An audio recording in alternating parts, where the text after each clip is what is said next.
A 72-year-old widower just got laughed out of town for buying a dead stretch of desert for only $25. They called him a fool, said he'd wasted his last dollar. But when he found a dying wild stallion barely breathing in that scorched wasteland, he saw himself in those fading eyes and decided to fight. Nobody believed he could survive. Nobody imagined that cursed land held the greatest miracle of all. Follow this story to the end. Hit like and comment what city you're watching from, so I can see how far this journey has traveled. The August sun hit the Nevada desert like a hammer on an anvil, turning the air into something thick and mean. Elias Crow stood at the edge of what the locals called the Devil's Anvil, 20 acres of black volcanic rock and dust that hadn't seen rain in anyone's memory. He was 72 years old, lean as jerky, with hands that shook just enough to remind him he wasn't what he used to be. Behind him, 3 men from town leaned against a pickup truck, laughing.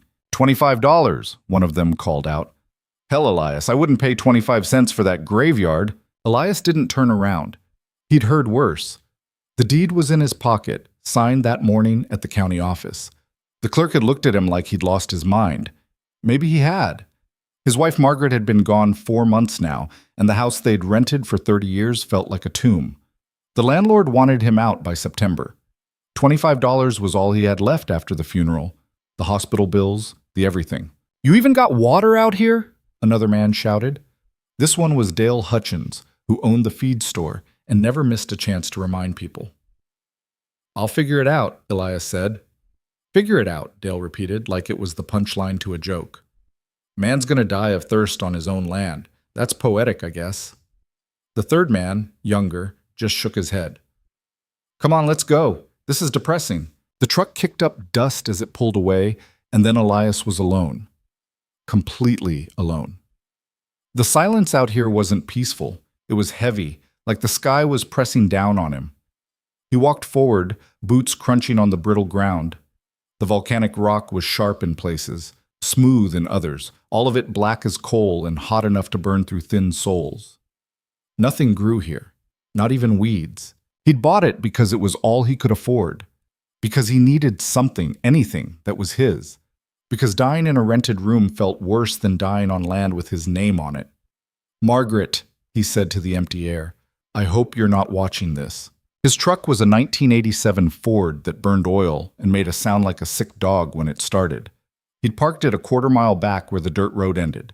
Now he needed to walk the property, see what he'd actually bought. The county map showed a weird triangular plot, narrow on one end and wide on the other, pushed up against BLM land on 2 sides. Worthless. Everyone knew it. The developer who'd owned it before had tried to flip it 5 years ago and couldn't give it away. Elias walked for 20 minutes, sweating through his shirt, until he reached the far western corner where the land sloped down into a shallow basin. That's where he saw it. At first he thought it was a boulder. Then the boulder moved. His heart kicked. He stopped, squinting against the glare. Not a boulder.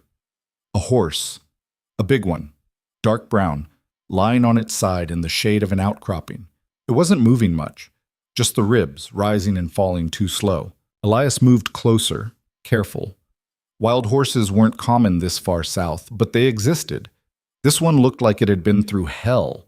Coat dull and matted, cuts along the legs, flies buzzing around its face. The horse's eyes were half open, glassy, dying. Easy, Elias said, though he didn't know if the animal could even hear him. He crouched down a few feet away, knees cracking. The horse didn't react. Up close he could see it was a stallion, maybe 4 or 5 years old, built strong but wasted by dehydration and heat. There was dried blood on its shoulder. Looked like it had run through barbed wire, or something worse. What the hell are you doing out here? Elias whispered. The stallion's eye rolled toward him, just barely. There was no fight left in it, just a dim, fading awareness. Elias sat back on his heels, looking at the animal, and something cracked open in his chest. He'd felt it before, 4 months ago, sitting beside Margaret's hospital bed, watching her slip away inch by inch while the machines beeped and the nurses whispered. That same helpless, useless feeling, that same certainty that nothing he did would matter. He should walk away. The horse was done. Even if he had water, even if he had medicine, it was too far gone. Nature would take it tonight, maybe sooner. The smart thing, the sane thing, was to leave it alone. Elias stood up. He looked at the dying horse. He looked at the empty desert stretching out in every direction. "Damn it," he said. He turned and started walking back toward his truck, moving faster than his knees wanted to go. His canteen was in the cab, half full, maybe 2 cups of water. He grabbed it and headed back. The sun was starting to dip, but it was still brutal. By the time he reached the basin again, his shirt was soaked and his lungs burned. The horse hadn't moved. Elias knelt beside its head and uncapped the canteen. Slowly, carefully, he poured a small stream of water onto the stallion's muzzle. The animal flinched, just slightly. Its tongue moved. Elias waited, then poured a little more, letting it dribble into the corner of the horse's mouth. "Come on," he said. "Come on, don't quit." The horse swallowed. It was a small thing, a reflex, but it was something. Elias used the rest of the canteen, a few drops at a time, until it was empty. Then he sat there in the dirt, watching the horse breathe. The sun dropped lower, shadows stretched across the rocks. "I don't know what I'm doing," Elias said out loud. "I got no water, no feed, no truck that can haul you even if you could stand, and I sure as hell don't know how to save a horse." The stallion's ear twitched. "But I can't just leave you here," Elias continued. "I already left too much behind." He stayed until the light was almost gone, then forced himself to his feet. His back screamed. He needed to get back to the truck before full dark, and he needed a plan. Water. That was the first thing. The town of Ember Creek was 12 miles east. He could fill containers, bring them back tomorrow. It would take all day, but what else was he doing? The walk back to the truck felt twice as long. By the time he reached it, the stars were out, and his legs were shaking. He sat in the driver's seat for a long time before turning the key. The engine coughed, sputtered, caught. The drive into Ember Creek was quiet. The town had one gas station, one diner, one bar, and a general store that closed at 6. Elias pulled up to his rental house, a sagging single-wide at the edge of town, and sat in the dark for a while, staring at nothing. Inside, the place still smelled like Margaret, lavender soap and coffee. He'd stopped cleaning weeks ago. Mail was piled on the counter, most of it stamped red. He ignored it and went to the kitchen, digging out every container he could find. Milk jugs, old detergent bottles, a cooler with a broken handle. He rinsed them out in the sink, working by the light of a single bulb. By midnight, he had 12 jugs lined up on the floor. It wasn't enough, not even close. But it was a start. He didn't sleep. At 4 in the morning, he loaded the containers into the truck bed and drove to the gas station. It didn't open until 6, so he waited in the parking lot, drinking bad coffee from a thermos. When the attendant finally unlocked the doors, Elias filled every jug from the outside spigot, paying $2 for the water. The kid working the register looked at him like he'd grown a second head. "You opening a car wash or something?" "Something like that," Elias said. He drove back to the Devil's Anvil as the sun came up, the truck groaning under the weight. The dirt road was rough, and twice he had to stop to tighten the straps holding the jugs down. By the time he parked and started hauling water to the basin, it was already hot. The horse was still alive. Elias didn't know if he was relieved or just surprised. The stallion was in the same position, same spot, but its eyes were open now, watching him. "Yeah, I came back," Elias said, setting down the first jug. "Don't get used to it." He poured water into an old plastic tub he'd brought, setting it near the horse's head. The stallion didn't move. Elias dipped his hand in the water and let it drip onto the animal's nose. This time the horse reacted faster, lifting its head an inch, tongue reaching for the moisture. Elias spent the next hour coaxing the stallion to drink, a little at a time. The horse was weak, but it was trying. That counted for something. "You got a name?" Elias asked. "Probably not." "All right, I'll call you Ridge, on account of you being stubborn as a ridgeline." Ridge's ear flicked. Over the next 3 days, Elias fell into a rhythm. Wake before dawn, load the truck, drive to the gas station, fill the jugs, drive back, haul water, sit with the horse, repeat. His back hurt, his hands blistered. The kid at the gas station stopped asking questions and started giving him a discount. On the 4th day, Ridge lifted his head on his own and drank straight from the tub. On the 5th day, he tried to stand. He didn't make it, legs folding under him like bad scaffolding, but the effort was there. Elias watched from a few feet away, heart pounding in his chest. "That's it," he said. "That's it, you stubborn bastard." By the end of the first week, Ridge could stand for a few minutes at a time. Elias started bringing feed, cheap alfalfa he bought on credit from Dale Hutchins, who made a comment about throwing good money after bad. Elias didn't argue. He just took the feed and left. The horse was getting stronger, slowly. Not enough to run, not enough to be wild again, but enough to stay alive.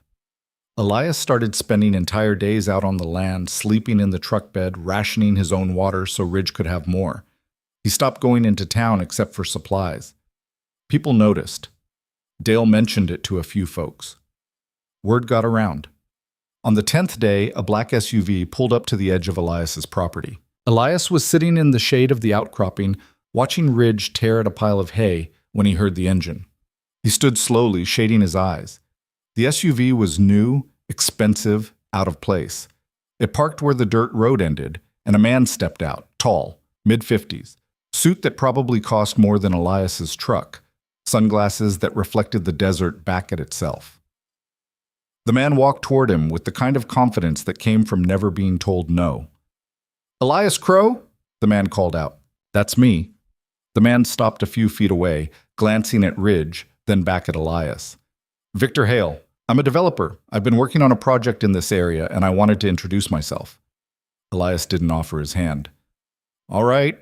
Victor smiled, but it didn't reach his eyes. "I'll get to the point. I'm building a luxury resort about 3 miles north of here. High-end, ecotourism, wellness retreats, that sort of thing. Your land is adjacent to my access road." So I'd like to buy it from you." Elias looked at him for a long moment. "It's not for sale." Victor's smile thinned. "I'm offering you $20,000. That's a significant return on a $25 investment." "Not interested." "Mr. Crow, I don't think you understand." "I understand fine," Elias interrupted. "You want my land. I don't want to sell it. That's the end of the conversation." Victor took off his sunglasses, folding them slowly. "You're living in a trailer in Ember Creek. You're broke. This land has no water, no access, no value. I'm offering you a way out." "I like the way in just fine." For a moment, Victor just stared at him. Then he put the sunglasses back on and turned to leave. But he stopped after a few steps, looking back over his shoulder. "I tried to be reasonable," Victor said. "Remember that." He walked back to the SUV, got in, and drove away. Elias stood there for a while, watching the dust settle. Ridge walked over, nudging his shoulder with a soft nose. "Yeah," Elias said quietly. "I don't like him either." That night, Elias drove back to town for more water. When he got to the gas station, the spigot was locked. A handwritten sign taped to it read, "Out of order." The attendant, a different kid this time, shrugged when Elias asked. "Manager said it's busted. Dunno when it'll be fixed." Elias tried the diner. They let him fill 2 jugs from the kitchen sink, but the owner made it clear it was a one-time favor. He tried the bar. Same story. By the time he got back to his trailer, he had maybe 6 gallons. Not enough. Not even close. He sat on the steps outside, head in his hands, trying to think. There was a river 20 miles south, but it was on private land, and he didn't have permission. There was a well at the old Hutchins place, but Dale would charge him, and Elias was already in the hole. He thought about Victor Hale's offer. $20,000. Enough to start over somewhere else. Enough to stop fighting. But when he closed his eyes, he saw Ridge, standing on shaking legs, drinking from the tub, trying. "No," Elias said to the empty night. "Not yet." The next morning, he drove to the county office and asked about water rights. The clerk, a tired woman named Patty, pulled up the records for the Devil's Anvil. "No water access," she said. "No wells, no easements. Closest aquifer is 40 feet down, and it's dry." "What about rainwater?" Patty looked at him like he'd suggested catching lightning in a jar. "Mr. Crow, it hasn't rained out there in 3 years." Elias thanked her and left. He drove back to the land, parked the truck, and just sat there. Ridge was lying in the shade, watching him. "I don't know what to do," Elias said. The horse stood up, slowly, carefully, and walked over to the truck. He lowered his head and blew out a long breath, warm and dusty. Elias reached out and touched Ridge's neck. The coat was still rough, but it was getting better. The cuts were healing. The ribs weren't as sharp. "You're not giving up," Elias said. "So I guess I'm not either." He spent the rest of the day hauling the 6 gallons of water he had, stretching it as far as it would go. Ridge drank. Elias drank. The sun set. On the 15th day, Elias's truck wouldn't start. He turned the key 3 times. Nothing. Not even a click. He popped the hood and stared at the engine like it might confess. The battery terminals were corroded, one of the cables loose. He tightened it, tried again. Still nothing. He slammed the hood shut and looked at the sky. "You've got to be kidding me." It was a 6-mile walk to town. He did it in the heat, carrying an empty jug, and by the time he reached the gas station, his vision was blurring. The new attendant let him use the phone. Elias called the one mechanic in Ember Creek, a guy named Roy, who owed him a favor from 10 years back. Roy showed up 2 hours later, took one look at the truck, and shook his head. "Starter's dead. I can get you a new one, but it'll take a week. Maybe 2. "I don't have 2 weeks. "Then I don't know what to tell you, Elias." Roy left. Elias sat on the bumper of his dead truck and tried to figure out what to do. He couldn't haul water without the truck. He couldn't keep Ridge alive without water. And he sure as hell couldn't afford a new starter. He walked back to the basin, where Ridge was standing in the last of the shade, head low. The water tub was empty. "I'm sorry," Elias said.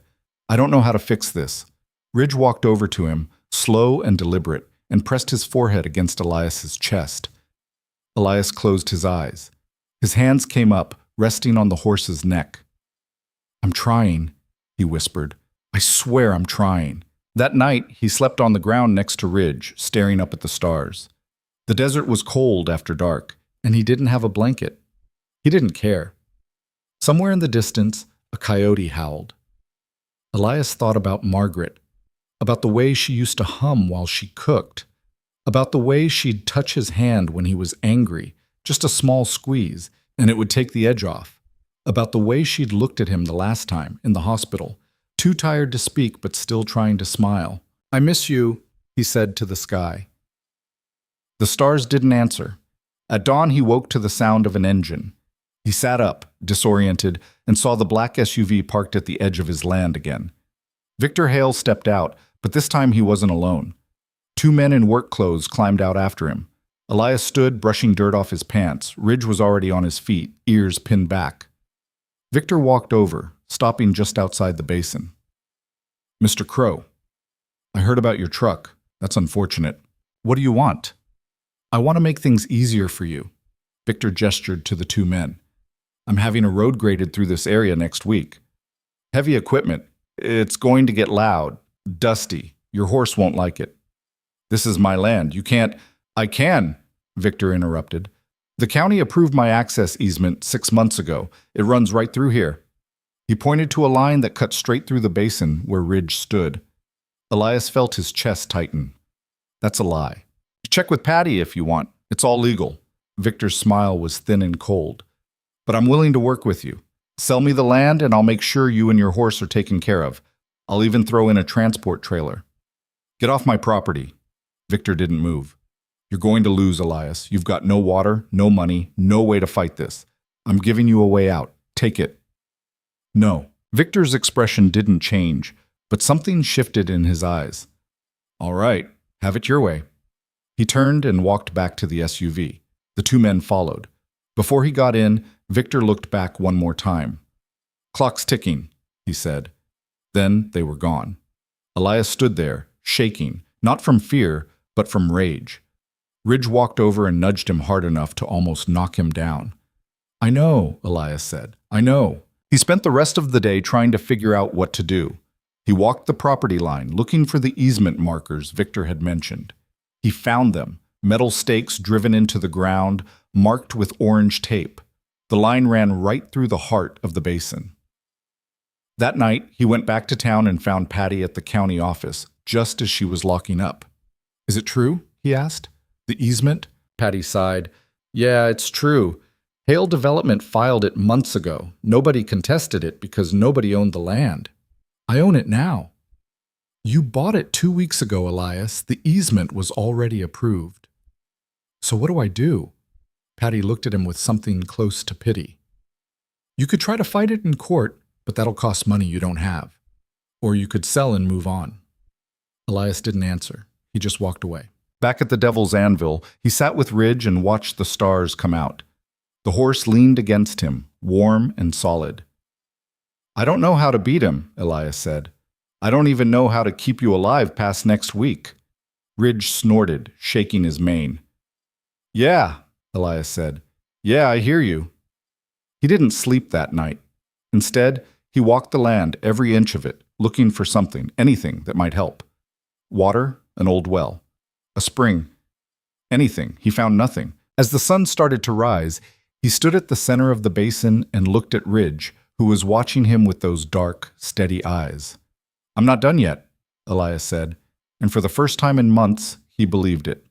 The first bulldozer showed up 3 days later. Elias heard it before he saw it, a low, grinding rumble that made the ground vibrate under his boots. He was sitting with Ridge near the basin, rationing out the last 2 gallons of water he'd managed to scrape together from a neighbor's garden hose. The horse's head jerked up at the sound, ears swiveling. Easy, Elias said, but his own pulse was hammering. The machine came into view over the ridge, yellow and massive, crawling across the desert like something prehistoric. Behind it, Victor Hale's black SUV followed at a distance, kicking up dust. Elias stood slowly, every joint protesting, and walked toward the property line. The bulldozer stopped about 50 feet from the basin. The operator killed the engine and climbed down, a thick-shouldered man in a hard hat who looked like he'd rather be anywhere else. Victor got out of the SUV, already smiling. Morning, Elias, Victor called out, walking over with his hands in his pockets like they were old friends. Just wanted to give you a heads up. We're starting the grade work today. You're not touching this land, Elias said. Victor tilted his head, still smiling.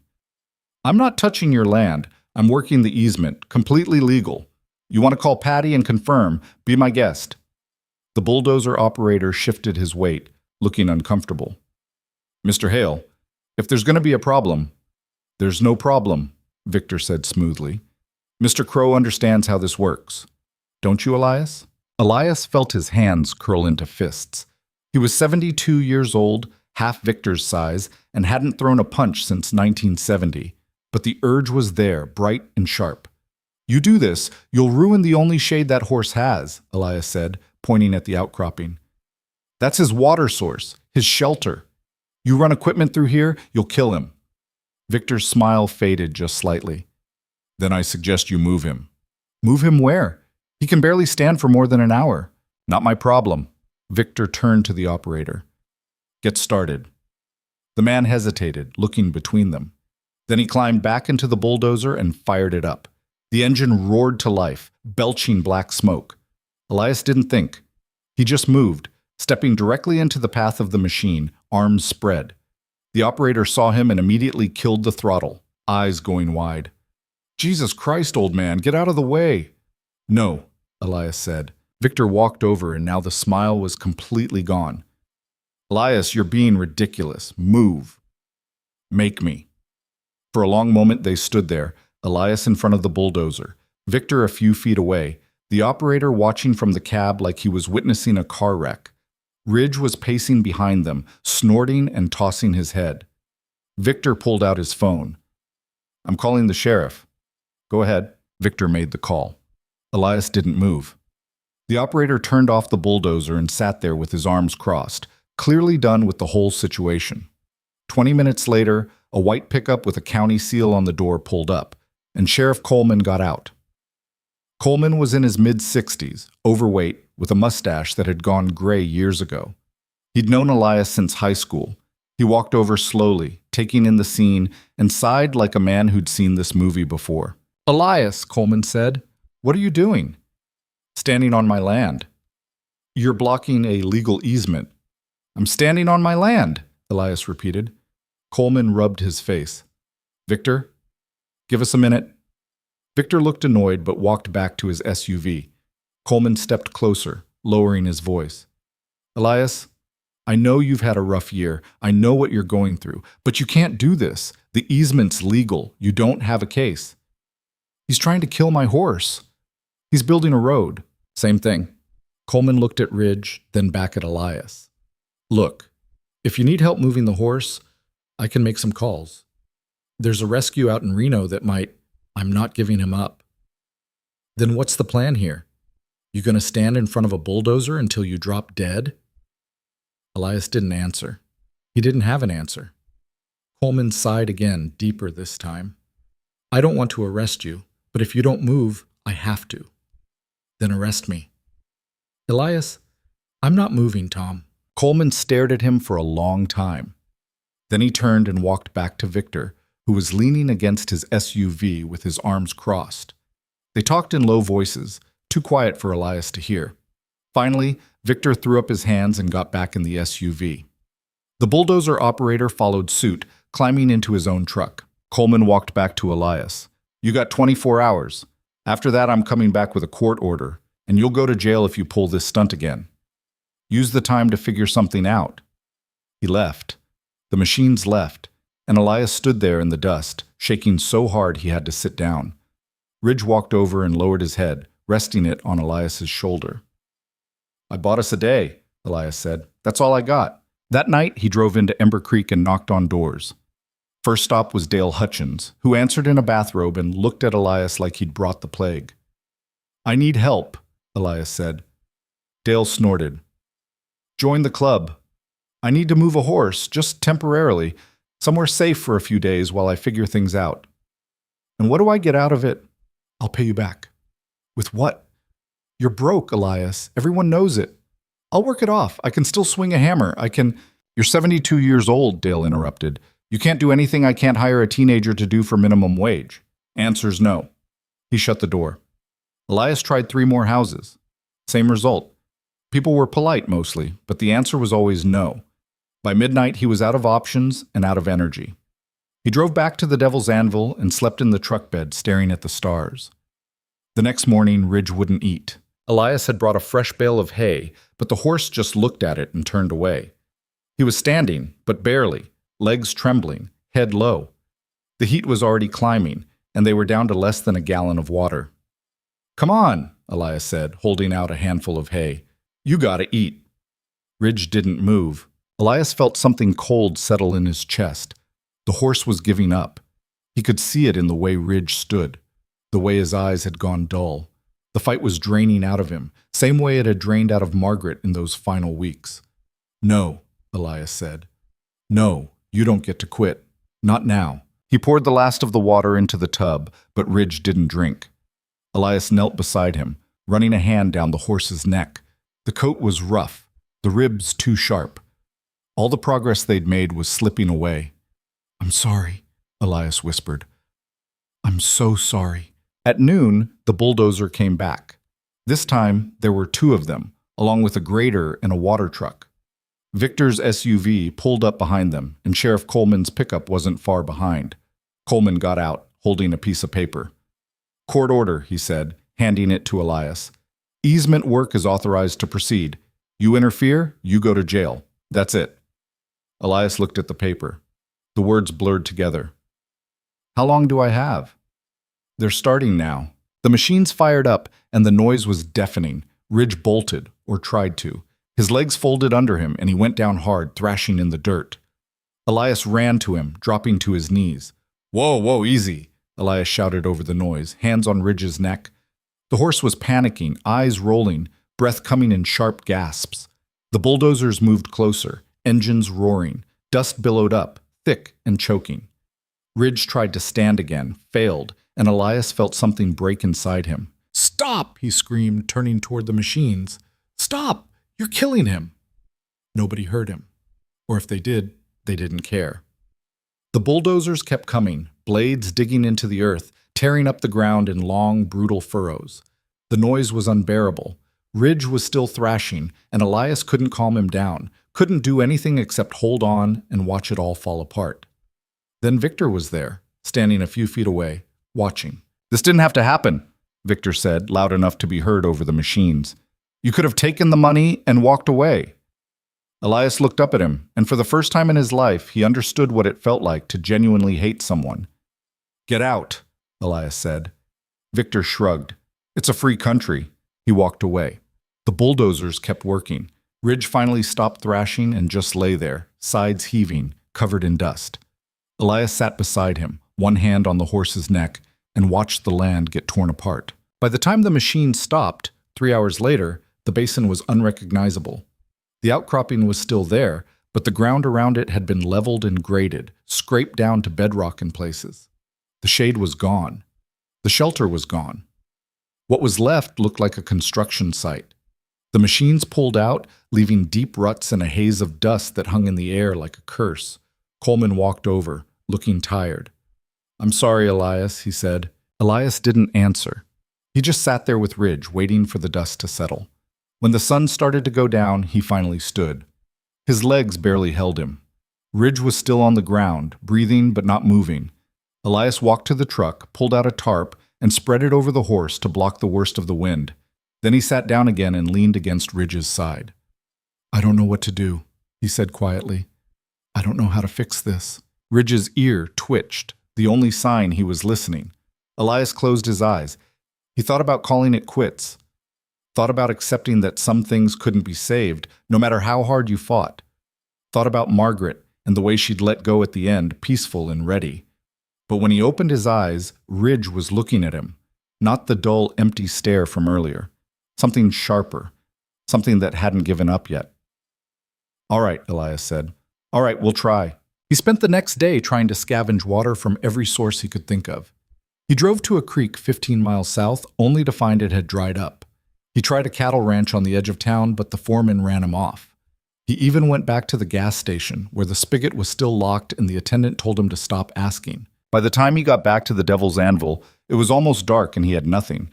Ridge was standing, barely near the remains of the outcropping. Elias gave him the last cup of water from his own canteen and watched the horse drink it in 3 swallows. "That's it," Elias said. "That's all I got." Ridge nudged him, hard enough to make him stumble. "I know," Elias said. "I know you need more. I just don't have it." He sat down in the dirt, back against a rock, and tried to think. The resort was 3 miles north. Victor had mentioned something about water infrastructure. If they were building a luxury resort in the desert, they had to have a water source. A well, maybe. Or a pipeline. Elias stood up, ignoring the way his knees screamed, and started walking north.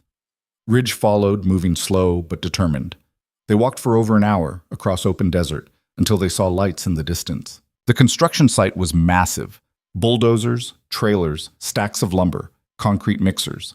And in the center of it all, a drilling rig. Elias could see the setup from a quarter-mile away, lit up by floodlights. They were drilling a well. He got closer, staying low, until he could see the crew. 4 men, working late, guiding the drill bit deeper into the ground. There was a water truck parked nearby, filled to the brim. Elias looked at Ridge. The horse looked back. "This is a bad idea," Elias said. Ridge snorted.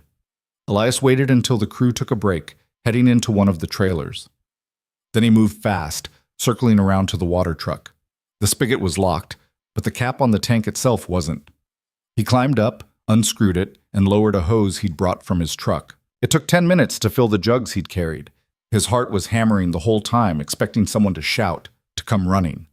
But nobody did. The crew was inside, probably eating dinner or cooling off.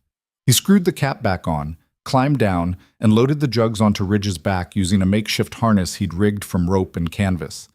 The horse stood still, patient, like he understood. They made it halfway back before the headlights found them. Elias turned, shielding his eyes, and saw Victor's SUV coming fast across the open desert. It stopped 20 feet away, and Victor got out, flanked by 2 security guards. "You've got to be kidding me," Victor said, looking at Elias and the water jugs. "You're stealing from me now?" "I'm borrowing," Elias said. "That's not how it works." Victor gestured to the guards. "Take the water, and if you see him on this site again, call the cops." The guards moved forward. Ridge stepped between them and Elias, ears pinned flat, teeth bared. One of the guards stopped, hand going to his belt. "Don't," Elias said quickly. "Don't you touch that horse." "Then get him under control," the guard said. "He is under control. You're just in his space." Victor walked closer, and his expression was colder than Elias had ever seen it.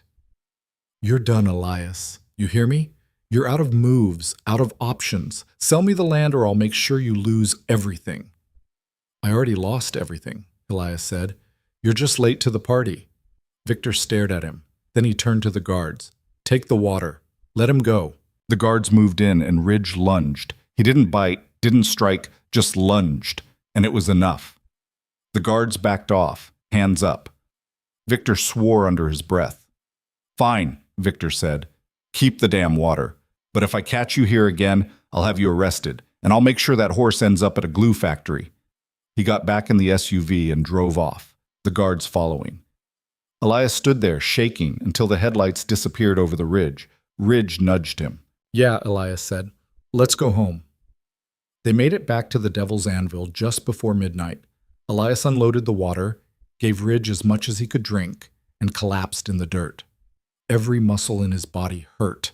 His head pounded. But Ridge was drinking, and that was enough. The next morning, Elias woke to the sound of his truck's engine turning over. He sat up, disoriented, and saw a man standing by the driver's door. Roy, the mechanic. What are you doing? Elias called out, stumbling to his feet. Roy stepped back, wiping his hands on a rag. Heard you were having trouble, figured I'd take a look. I can't pay you. I know. Roy gestured to the truck. Starter was dead, like I said, but I had an old one lying around from a salvage job. Close enough match, it'll run. Elias stared at him. Why? Roy shrugged. Margaret used to bring me pie every Thanksgiving. Pumpkin. Best I ever had. Figured I owed her one. He got in his own truck and drove off before Elias could say anything else. Elias stood there for a long moment, looking at his truck. Then he turned the key. The engine coughed once, then roared to life. Ridge walked over, and Elias rested a hand on the horse's neck. We got wheels, he said. That's something. Over the next week, Elias fell into a new rhythm. He'd drive to the construction site at night, wait for the crew to leave, and siphon water from the tank. It wasn't legal. It probably wasn't smart. But it kept Ridge alive. Victor's security got tighter. They started locking the water truck, then parking it inside a fenced area. Elias adapted, finding gaps in the fence, learning the guards' schedules. It became a game, dangerous, exhausting, but a game he was winning, until the night he got caught. He was halfway through filling a jug when the lights came on, bright and blinding. Two guards grabbed him before he could run, hauling him to his feet. Victor walked out of the shadows, arms crossed. I warned you, Victor said. Go ahead, Elias said. Call the cops, throw me in jail. I'll be out in a day and I'll come right back. Victor smiled, but there was no humor in it. I'm not calling the cops. He nodded to the guards, and one of them pulled a phone from his pocket, showing Elias the screen. It was a photo, Ridge, standing alone near the outcropping. Animal Control's been looking for that horse, Victor said. Wild stallion on private land, no ownership papers, probable health risk. I make one call, they'll come pick him up tomorrow. And you know what happens to unclaimed horses at County Impound? Elias felt his blood turn to ice. They auction them off, Victor continued. And if nobody bids, well, there's always the slaughterhouse. So here's the deal. You sell me the land tonight, and I forget I ever saw that horse. You don't, and he's gone by noon tomorrow. Elias looked at the photo. At Ridge, alone and vulnerable. You're a bastard, Elias said quietly. I'm a businessman. Victor pulled a contract from his jacket pocket, already filled out. $20,000. Sign it, and we're done. Elias took the contract. His hands were shaking. He looked at the number, 20,000, and thought about what it could buy. A new start. A place with water. Maybe even a way to keep Ridge. But he thought about the way Ridge had fought to stand. The way the horse had nudged him when he was ready to quit. The way they'd survived together, day after day, when everyone said it was impossible. He tore the contract in half. Victor's expression didn't change. Wrong choice. Probably, Elias said, but it's mine. The guard shoved him toward his truck. He got in, started the engine, and drove back to the Devil's Anvil with his heart pounding so hard he thought it might give out. Ridge was waiting for him, standing in the moonlight. Elias got out of the truck and walked over, resting his forehead against the horse's neck. They're coming for you tomorrow, he said. I don't know how to stop them. Ridge stood still, solid and warm. Elias stayed there until the sun started to rise, trying to think of a plan. But every path he could see led to the same place, losing Ridge, losing the land, losing everything. By mid-morning, a white van with county animal control printed on the side pulled up to the edge of the property. 2 officers got out along with Victor, who stood back with his arms crossed like he was watching a show. "We got a report of an unclaimed wild horse," one of the officers said, holding a clipboard. "You the owner?" "Yeah," Elias said. "You got papers? Registration?" "No," the officer sighed. "Then I'm sorry, sir, but we have to take the animal into custody. County ordinance." Ridge was standing near the remains of the outcropping, watching them. Elias stepped between the horse and the officers. "He's not going anywhere," Elias said. "Sir, we don't want to make this difficult." "Then don't." The second officer, younger, pulled out a tranquilizer gun. "Step aside, sir. We're authorized to use sedation if necessary." Elias felt the world tilt. He looked at Victor, who was smiling now. "Last chance," Victor said. "Sign the paper, and they leave." Elias turned back to Ridge. The horse was watching him, ears forward, waiting, and then Ridge did something Elias didn't expect. The horse turned and walked away, not running, not panicking, just walking with slow, deliberate steps toward the far side of the basin. He stopped at a spot near the western edge, where the volcanic rock was cracked and uneven, and started pawing at the ground. "What's he doing?" one of the officers asked. Elias didn't answer. He was watching Ridge, who was striking the same spot over and over, hooves ringing against the stone. The horse's ears were pinned back, his whole body tense. "He's just spooked," Victor said. "Get him loaded." But Elias was already moving, walking toward Ridge. The horse looked at him, then pawed the ground again, harder this time, almost frantic. Elias knelt down, running his hands over the cracked rock. It felt different here, cooler. And when he pressed his ear to the ground, he thought he heard something, a faint rumble deep below. "Ridge," he said quietly, "what are you trying to tell me?" The horse struck the ground one more time, and a piece of the rock broke away. Underneath, the stone was darker, almost wet. Elias stood up, his heart pounding. "I need a crowbar," he said. Nobody moved for a second. Then Victor laughed, sharp and dismissive. "A crowbar? What are you going to do, dig for buried treasure?" Elias ignored him. He was already running toward his truck, boots slipping on the loose rock. His toolbox was in the bed, rusted shut from years of neglect. He yanked it open, grabbed the crowbar, and ran back.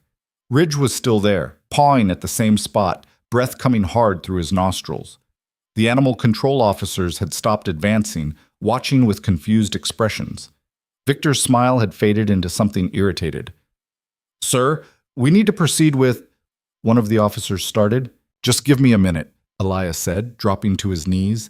He wedged the crowbar into the crack Ridge had opened and pushed down. Nothing happened. He tried again, putting his full weight on it, and felt something shift.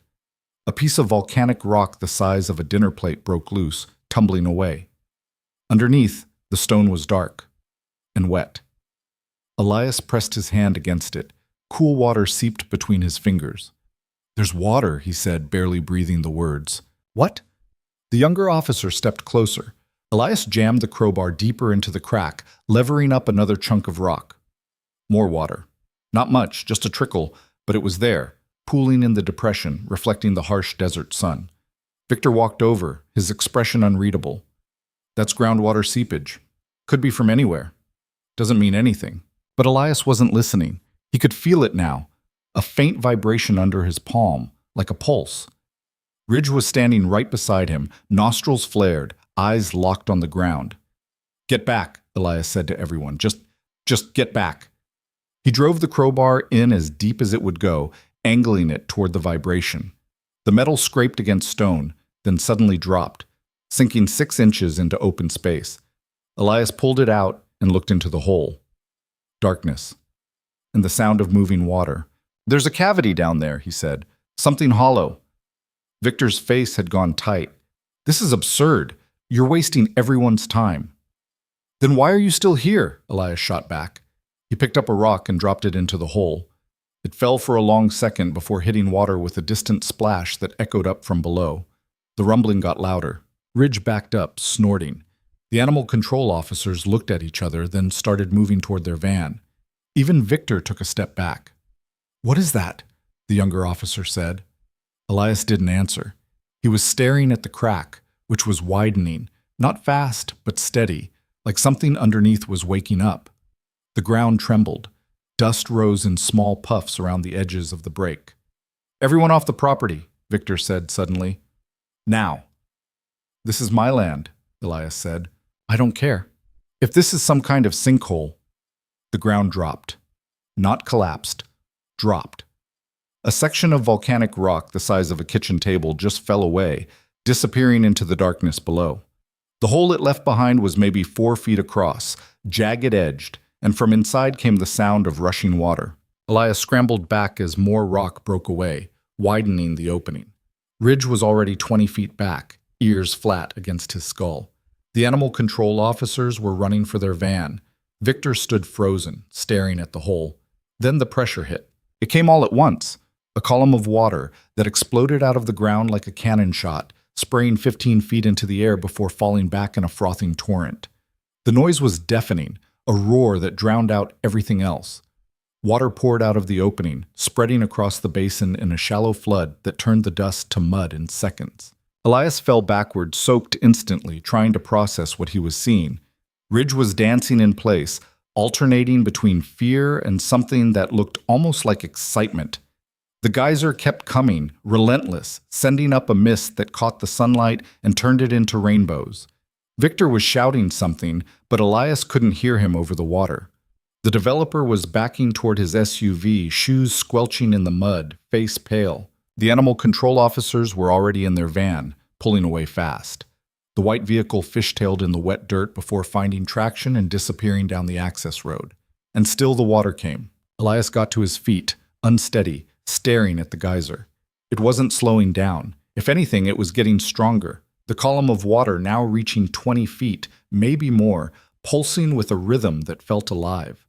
The basin was flooding, water pooling in every low spot, carving new channels through the volcanic rock.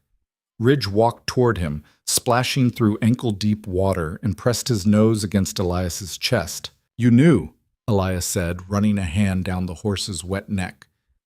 "You son of a bitch, you knew it was there." Victor had reached his SUV but hadn't gotten in. He was standing beside it, phone pressed to his ear, staring at the water like it was a hallucination. Elias walked toward him, each step sending up small splashes. "You need to leave," Elias said. Victor lowered the phone. His carefully maintained composure was cracking at the edges. "What the hell did you just do?" "I didn't do anything. Ridge did." "That's..." Victor gestured at the geyser, at a loss. "That's not possible. We surveyed this entire area. There's no aquifer here, no water table, nothing." "Guess you missed something." Victor's jaw tightened. "You realize this changes nothing. You still have no infrastructure, no way to contain it. That water's going to drain away or evaporate, and you'll be right back where you started." "Maybe," Elias said, "but it's my water, on my land, and you're trespassing." For a moment, Victor looked like he might argue. Then he got in the SUV, slammed the door, and drove off without another word. Elias stood there for a long time, watching the water spray into the desert air. Ridge stayed beside him, solid and calm now, like the panic had burned itself out. The geyser was already starting to settle, not stopping, but finding a rhythm. The initial explosion had given way to a steady flow, still powerful, but no longer violent. By the time the sun started dropping toward the horizon, the basin had transformed. What had been dry rock and dust was now a shallow lake, maybe an acre across, fed by the spring. The water was cold and clear, tasting faintly mineral when Elias cupped some in his hands. Ridge was already drinking, head lowered, taking long pulls. Elias sat down on a dry rock at the edge of the new lake and tried to wrap his head around what had just happened. A week ago, this land had been a graveyard. Now it was alive. The desert hadn't changed, the heat was still brutal, the sky still empty. But this one spot, this little piece of hell, had turned into something else. He pulled out his phone, a flip model from 2008 that barely held a charge, and called Patty at the county office. She answered on the fourth ring, sounding harried. "Patty, it's Elias Crow." "Elias, I'm about to leave for the day. I need to file a water rights claim." There was a pause. What? I found a spring. On my land, a big one. I need to know what I have to do to claim it. Another pause, longer this time. You're serious. Dead serious. Elias, natural springs in Nevada fall under prior appropriation law. If you're the first to beneficially use the water and you file the proper claim, it's yours. But you need to prove continuous flow and beneficial use. That means documentation, surveys, the whole deal. How long does that take? Weeks, maybe months, and that's assuming nobody contests it. Elias looked at the lake, at Ridge drinking his fill. Someone's going to contest it. Then you'll need a lawyer, a good one. I can't afford a lawyer. Patty sighed. Then you'd better figure something out, because Victor Hale's not going to let this go. If there's water on your land, and his resort depends on the aquifer. She trailed off, but Elias could hear the worry in her voice. What are you saying? I'm saying you might have just stepped into the biggest fight of your life. Elias thanked her and hung up. Ridge had finished drinking and was now standing in the shallow water, looking more alive than Elias had seen him in weeks. The cuts on his legs were still visible, but the dullness in his eyes was gone. He looked like a wild horse again, strong, unbroken. We did it, Elias said. We actually did it. Ridge shook his mane, sending water droplets flying. That night, Elias slept on the ground beside the lake, too exhausted to drive back to town. He used the tarp from his truck as a blanket and Ridge as a windbreak. The temperature dropped hard after sunset, like it always did in the desert, but the water seemed to hold some warmth, or maybe he was just too tired to care. He woke to the sound of engines. The sky was barely light, the sun not yet cresting the horizon. Elias sat up, disoriented, and saw headlights coming across the desert, multiple vehicles moving fast. His heart kicked into high gear. He stood, his back screaming in protest, and Ridge was already on his feet, ears swiveling. The vehicles stopped at the edge of the property. 4 of them. 2 were county trucks. 1 was Victor's SUV. The last was a white sedan Elias didn't recognize. People got out: Victor, Sheriff Coleman, a woman in a business suit carrying a briefcase, 2 men in work clothes with surveying equipment, and someone else, a man in his 40s wearing jeans and a polo shirt, holding a clipboard. Coleman walked over first, his expression grim. Elias, we need to talk. About what? The woman in the suit stepped forward. Mr. Crow, my name is Angela Faust. I'm an attorney representing Hale Development. We're here to conduct an emergency survey of the water source on this property. You can't do that without my permission. Actually, we can. She pulled a document from her briefcase and handed it to him. This is a court order authorizing a geological survey under Nevada Revised Statutes. Chapter 534. Water resources in this state are subject to public interest regulations, and any new source must be evaluated for impact on existing claims. Elias looked at the paper. The legal language blurred together, but the signature at the bottom was real. A judge had signed it last night. You got a court order in 12 hours, Elias said. Mr. Hale is a persuasive man, Angela said smoothly, and this is a matter of significant public concern. His resort employs over 200 people. If your spring is connected to the aquifer his project depends on, it could jeopardize the entire operation. That's not my problem. It's everyone's problem, Mr. Crow. Now you can cooperate and let the surveyors do their job, or we can have the sheriff escort you off the property while they work. Your choice. Elias looked at Coleman, who wouldn't meet his eyes. I'm sorry, Elias, Coleman said quietly. It's a legal order.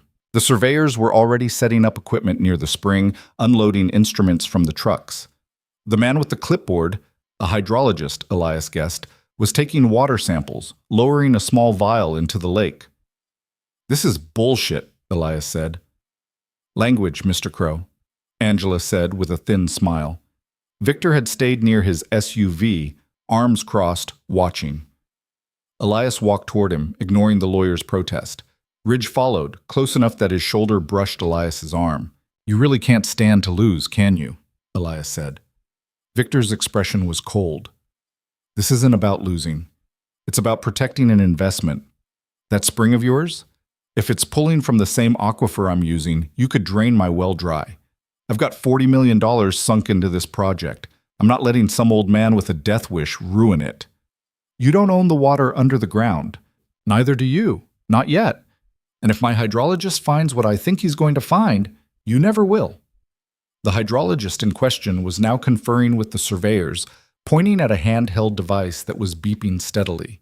They spent the next 3 hours taking measurements, drilling test holes, running calculations. Elias sat on a rock and watched, feeling helpless. Ridge grazed nearby, unconcerned. Finally, the hydrologist walked over to Angela and Victor, showing them something on his clipboard. They talked in low voices, too quiet for Elias to hear. Then Angela walked over to Elias, her expression carefully neutral. Preliminary findings suggest the spring is fed by a confined aquifer approximately 60 feet below the surface, she said. It appears to be hydrologically connected to the regional water table, which includes the aquifer serving Mr. Hale's project. English, Elias said. Your spring and his well are drinking from the same source. If you continue to use the water, it could impact his supply. And if he continues to use the water, it could impact mine. Angela's smile was razor thin. Mr. Hale filed his water rights claim 3 years ago. It's already approved and legally binding. You filed yours, when? Yesterday? You're junior, which means in any dispute over allocation, his claim takes priority. Elias felt the ground shift under him. That's not... It's the law, Mr. Crow. Prior appropriation. First in time, first in right. You're last in line. Victor walked over, hands in his pockets. Here's what's going to happen. You're going to cap that spring. We'll provide the materials and the labor. Once it's sealed, we can all move on. And if I don't? Then I'll file an injunction to stop you from using the water, and I'll win. You know I will. Elias looked at Ridge, who was standing in the shallow lake, drinking. Then he looked at Victor. No, he said. Victor's expression hardened. Excuse me? You heard me. No, I'm not capping it. This is my land, my water. You want it sealed, you'll have to do it yourself. Then I'll get another court order, and this time the sheriff won't be asking nicely. Coleman, who'd been standing off to the side, shifted uncomfortably. Victor, maybe we can... Stay out of this, Tom, Victor snapped. Then to Elias. You've got 48 hours. After that, I'm filing the injunction, and when I do, you'll lose everything. He walked back to his SUV. Angela followed, the surveyors packed up their equipment, and within 10 minutes, the caravan was gone. Elias stood there in the silence, feeling the weight of it all pressing down. Ridge walked over and nudged him, leaving a wet smear on his shirt. I don't know how to fight this, Elias said. Ridge just looked at him with those dark, steady eyes. Elias spent the rest of the day trying to figure out his next move. He drove into town and stopped at the library, using their ancient computer to research water rights law. The more he read, the worse it got. Victor was right. Prior appropriation meant first claim won, and Victor's claim predated Elias's by years. He tried calling lawyers. 3 hung up when they heard who he was up against. 2 quoted retainer fees he couldn't afford. 1 laughed and told him to save his money. By evening, he was back at the Devil's Anvil, sitting beside the spring, watching the water flow. It had settled into a steady rhythm now, not the explosive geyser from before, but a strong, constant stream that kept the lake full. Ridge was lying nearby, finally resting after days of struggle. Elias picked up a stone and threw it into the water, watching the ripples spread.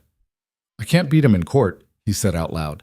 I can't afford to fight, and even if I could, the law's on his side. Ridge's ear twitched. But I'll be damned if I'm going to let him take this from you. He stood up, his mind racing. If he couldn't win legally, he needed another angle. Something Victor wouldn't expect. He thought about the resort, about the water infrastructure Victor had mentioned. The developer had said the project depended on the aquifer. If Elias's spring was connected to it, an idea started forming. Risky. Probably stupid. But it was all he had. He drove back to town and found Roy at his shop, closing up for the night. I need a favor, Elias said. Roy looked at him warily. What kind of favor? The kind where you don't ask questions, Roy sighed. This gonna get me arrested? Probably not. That's not reassuring, Elias. I need you to find out where Victor Hale's water line runs, the main pipe feeding his resort. I need to know the route, the depth, everything. Roy stared at him. Why? Because I think it's on my land. And if it is, Then he's trespassing, and I've got leverage. Roy rubbed his face. This is a terrible idea. You got a better one? Yeah, take the money and leave. Can't do that. Roy looked at him for a long moment, then sighed again. I'll make some calls. No promises. 2 days later, Roy showed up at the Devil's Anvil with a rolled-up blueprint and a guilty expression. County records, Roy said, spreading the blueprint on the hood of Elias's truck. Hale Development filed for a utility easement 2 years ago. Water main runs from his well site to the resort construction area. He traced a line on the blueprint with his finger. It cut across open desert, skirted BLM land, and then, right at the edge, crossed through the narrow western corner of Elias's property. Son of a bitch, Elias breathed. He's probably got an easement for it, Roy said quickly. Legal permission to run the pipe. Did he file for one? Roy hesitated. I couldn't find any record of it. Elias looked at the blueprint, then at Roy. You sure? I checked 3 times. There's an easement application, but it was never approved. Looks like it got stuck in bureaucratic limbo, and nobody followed up. Elias felt something shift in his chest.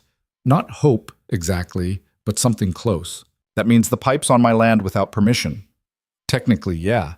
But Elias, you go after him for this. He's going to come at you with everything he's got. Lawyers, countersuits, the whole arsenal. Let him, Roy shook his head. You're going to get yourself killed. I'm 72, I'm already halfway there. Roy rolled up the blueprint and handed it to Elias. Your funeral, old man. Elias drove straight to the county office and found Patty still at her desk, buried in paperwork. He laid the blueprint in front of her. I need to file a trespassing complaint, he said. Patty looked at the blueprint, then at him. Against Hale Development? Yes. Elias, do you have any idea? I know exactly what I'm doing. Patty pulled the blueprint closer, studying it.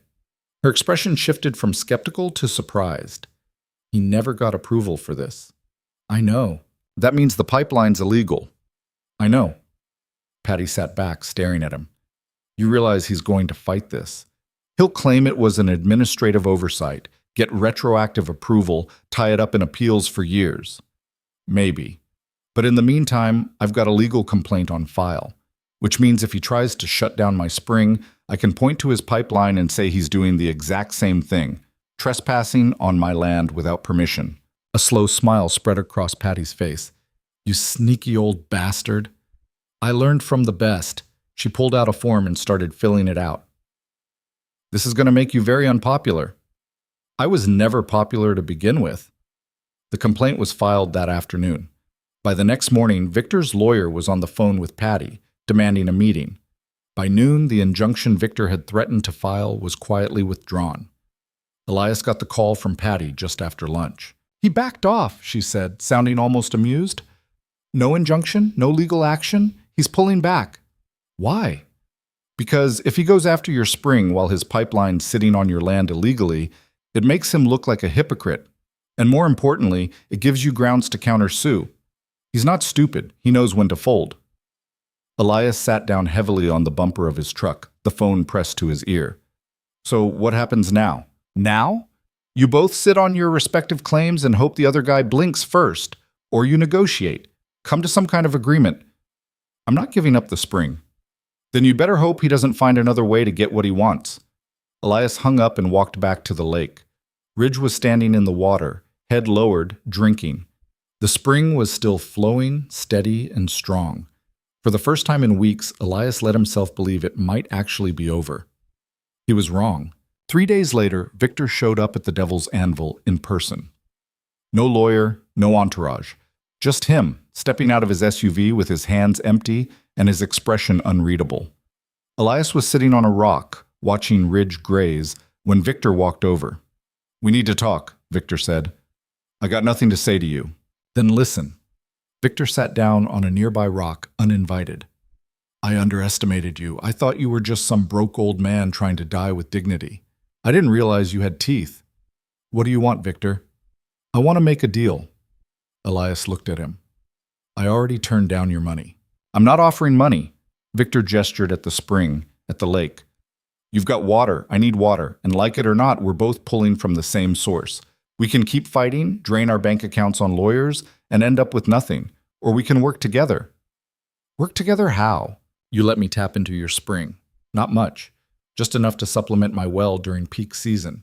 In exchange, I'll drop the easement claim on your land and pay for a proper infrastructure setup. Pipes, storage tanks, filtration. Everything you need to actually use the water long term. Elias studied him. And what's the catch? The catch is you sign a binding agreement that limits how much water you can draw. We set quotas. You stay under your limit, I stay under mine, and the aquifer stays healthy. So you get to control how much water I use on my own land. We both control it. That's how this works. Otherwise, one of us drains it dry and we both lose. Elias was quiet for a long time, watching Ridge. The horse had wandered closer, ears forward, listening. I need to think about it, Elias said. Victor stood up, brushing dust off his pants. You've got 72 hours. After that, the offer's off the table, and we go back to war.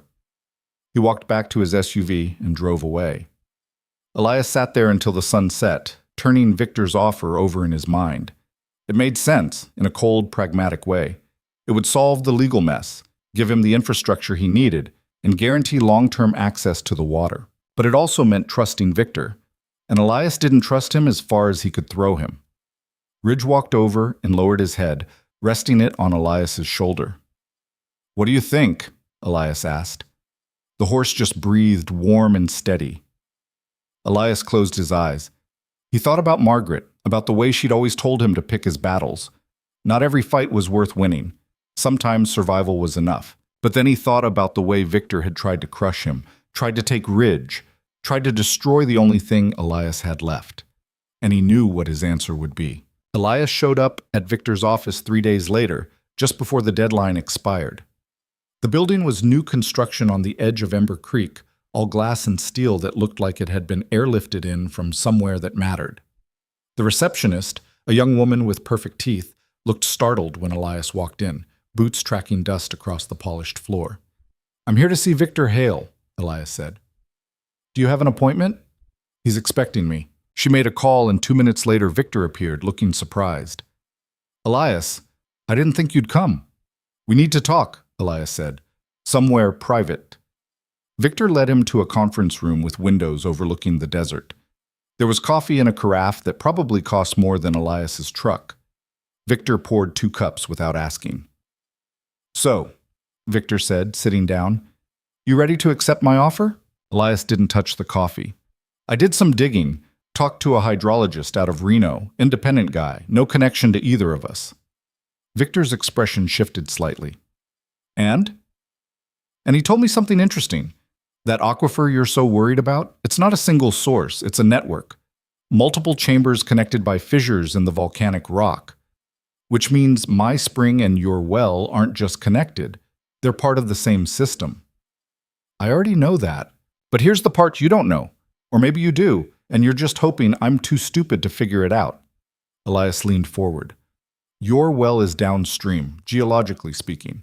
The water flows from my spring toward your well site, which means if I shut down my spring, your well goes dry within 6 months, maybe less. Victor's face went very still. The resort you're building, Elias continued. The $40 million you've got invested? It all depends on water that's flowing through my land first. You don't need my spring as a supplement. You need it as your primary source. And you've been lying about it from the start. For a long moment, Victor didn't say anything. Then he picked up his coffee cup and took a slow sip. You're smarter than you look, Victor said finally. I get that a lot. Victor set the cup down. So what do you want? You came here for a reason. I want the truth. How bad is it? Victor stood up and walked to the window, looking out at the desert. My well's been dropping for 8 months, slowly at first, then faster. I brought in geologists, hydrologists, everyone I could find. They all said the same thing. There's an upstream source pulling water away. I just didn't know where until your spring erupted. So when you tried to buy my land, I was trying to control the source before you figured out what you had. Yes. And the easement? The bulldozers? Intimidation. I thought if I made your life hard enough, you'd sell and leave. I didn't count on you being too stubborn to know when you're beat. Elias almost smiled. So what now? Victor turned to face him. Now we're both stuck. You've got the water, but no infrastructure and no money. I've got the infrastructure and the money, but no reliable water source. We need each other. I don't need you. Yes, you do. Because right now all you've got is a hole in the ground and a wild horse. You can't drink 40 acres of water, Elias. You can't sell it, can't transport it, can't do anything with it except watch it evaporate. But I can. I've got the permits, the equipment, the legal framework to turn that spring into something valuable. Valuable to you, valuable to both of us. Victor sat down again, and his tone shifted, less polished, more direct. Look, I'm not a good person. I know that. I've screwed people over to get where I am, but I'm not stupid. You've got leverage now, real leverage, and I'm willing to negotiate in good faith if you are. Elias studied him. What kind of negotiation? Partnership. 50-50 ownership of the water rights. We file a joint claim, share the infrastructure costs, split the profits from any commercial use. The resort gets priority access, but you get a guaranteed percentage of the revenue. Forever. And if I say no, then we both lose. I'll tie you up in court for years, and even if you win, you'll be broke and dead before you see a dime. And my resort will fail because I can't guarantee water to my investors. Nobody wins. Elias leaned back in his chair. I want it in writing, every detail, and I want an independent lawyer to review it before I sign anything. Done. I'll cover the lawyer's fees, and I want control over how much water gets drawn. We set limits, and if your resort exceeds them, the deal's off. Victor hesitated. That's not non-negotiable, Elias said.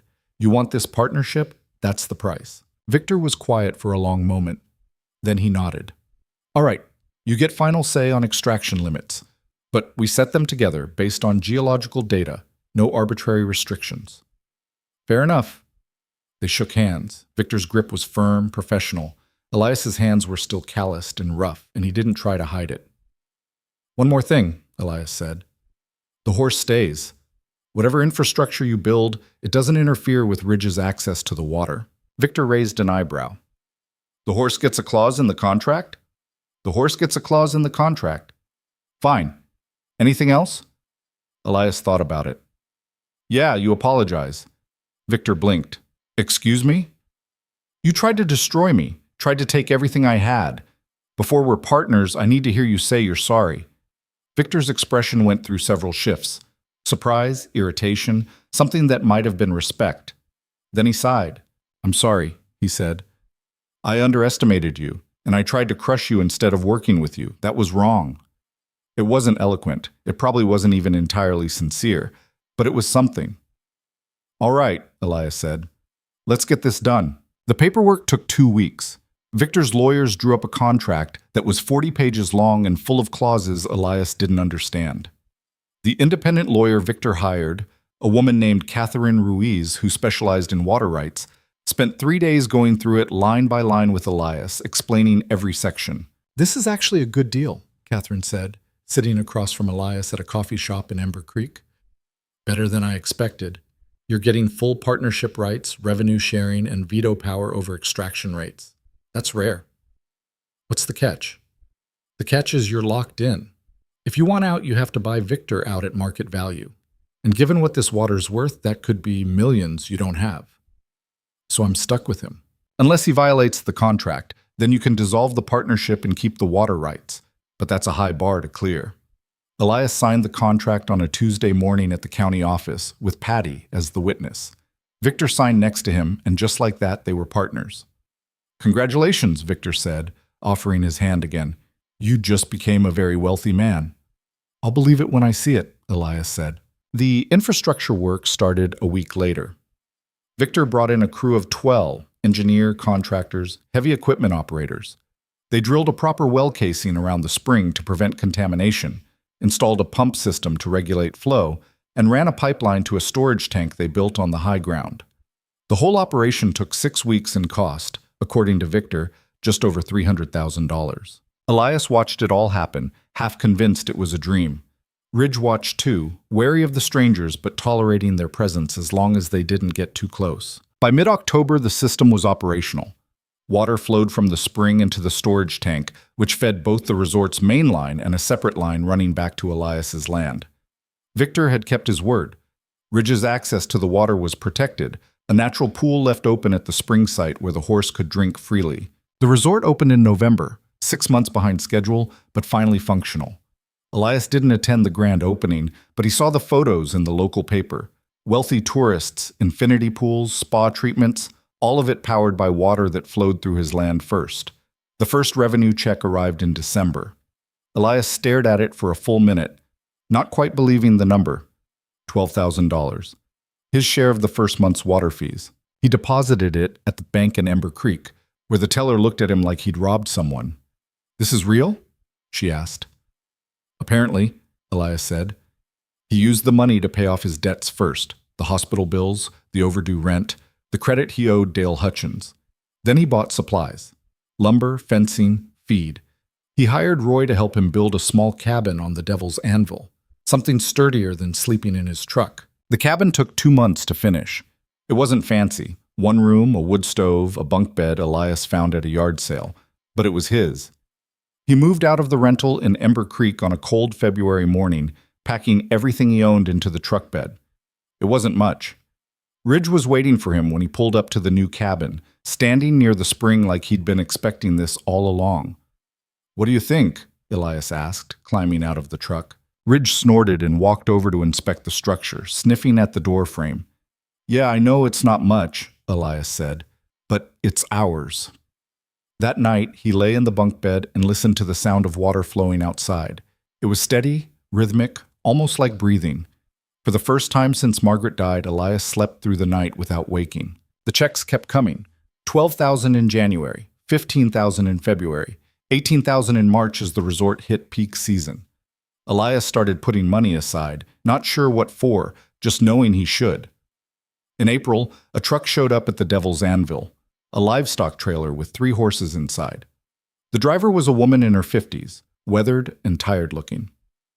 "You Elias Crow?" she asked. "Yeah. I'm Sarah Needham. I run a rescue out near Fallon. Heard you had land and water. These 3 are bound for slaughter if I can't find placement. Thought maybe you'd take them." Elias looked at the horses. 2 mares and a gelding, all of them thin and scarred. Rescue cases. "I don't know anything about running a rescue," Elias said. "You don't have to. Just give them a place to live. I'll cover the vet bills and feed costs for the first 6 months. After that, if you want to keep them, we'll figure something out." Elias looked at Ridge, who was watching the trailer with interest. Then he looked at the 3 horses, who stared back with wary, hopeful eyes. "All right," Elias said. "Let's get them unloaded." By summer, he had 9 horses. Word had spread somehow, maybe through Sarah, maybe through the small network of rescues that operated in the rural counties. People started showing up with animals they couldn't keep, couldn't afford, couldn't save. Elias took them all. He built more fencing with the revenue money, expanded the grazing area, put up a 3-sided shelter for shade. Roy helped when he could, and even Dale Hutchins sold him feed at cost, though he grumbled about it. Ridge seemed to understand what was happening. He'd greet each new horse, nose to nose, like he was welcoming them home. The basin that had been a graveyard was now full of life. Horses drinking from the spring, grazing in patches of grass that had started growing near the water, resting in the shade. In August, Victor showed up unannounced. Elias was mending a fence when the black SUV pulled up. Victor got out, dressed more casually than usual, jeans, a polo shirt, sunglasses. "Didn't expect to see you out here," Elias said, not stopping his work. "Just wanted to check on the infrastructure. Make sure everything's running smoothly." "It's fine." Victor walked over to the spring, looking at the pool where Ridge and 2 of the mares were drinking. "You've turned this into a sanctuary." "Didn't plan it, just happened." The resort guests have been asking about it. They can see the horses from the hiking trails. Some of them want to know if they can visit.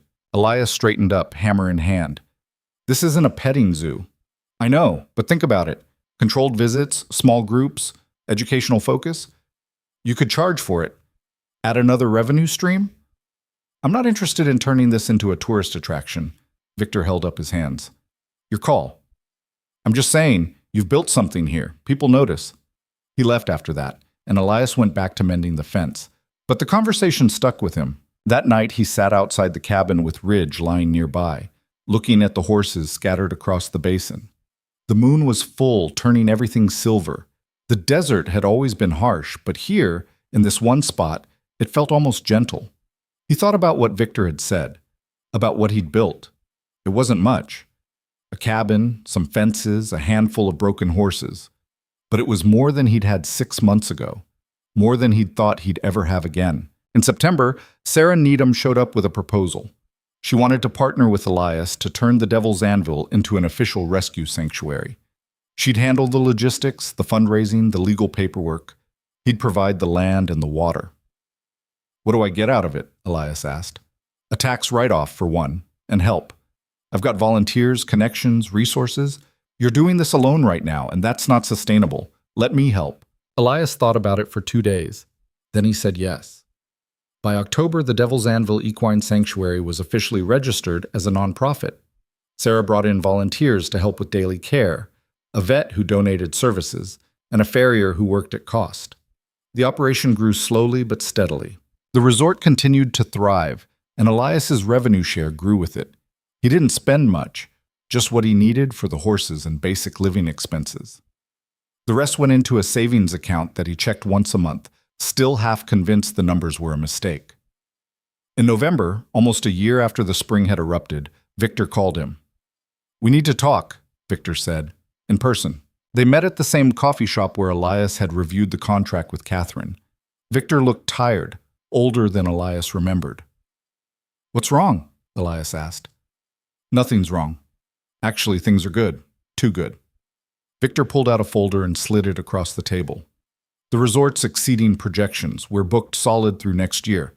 And I've got investors asking about expansion." "What kind of expansion?" "A second phase, more cabins, a bigger spa, maybe even a conference center. But it would require more water, a lot more." Elias opened the folder. Inside were architectural drawings, financial projections, and a water usage estimate that made his stomach drop. "This is triple what we're using now," Elias said. "I know, and I know we agreed on limits. That's why I'm here. I'm asking if you'd consider renegotiating the contract." Elias closed the folder. "No. Elias, we set those limits for a reason. To protect the aquifer. You want to triple the draw, you'll drain it dry in 5 years. Maybe less. The hydrologists say, I don't care what the hydrologists say. The answer's no." Victor leaned back, frustration flickering across his face.